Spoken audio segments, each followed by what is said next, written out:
তোমায় দেখলে মনে হয় হাজার বছর তোমার সাথে ছিল পরিচয়, বুঝি ছিল পরিচয়।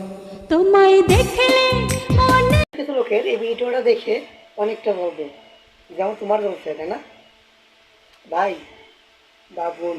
তুমি যখন তোমার বয়ফ্রেন্ড বা গার্লফ্রেন্ডটা নিয়ে সারা শর্ট টোটো করো, আমারও চলে। আমার তো গার্লফ্রেন্ড নাই,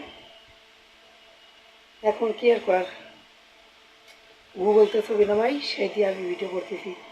গার্লফ্রেন্ড থাকলে একটু কাপড়গুলো আগে করতাম, কিন্তু আমার তো নাই। এই বিষয়, এই বিষয়টার জন্য আমি এরকম ভিডিও করতেছি। তোমার কাজ হলে চলুক, আমার কিছু আসে না। তোমার যতটাই কাজ হলে তোমার গার্লফ্রেন্ড আমার দিয়ে দাও, এটা আমার শেষ কথা। বাই।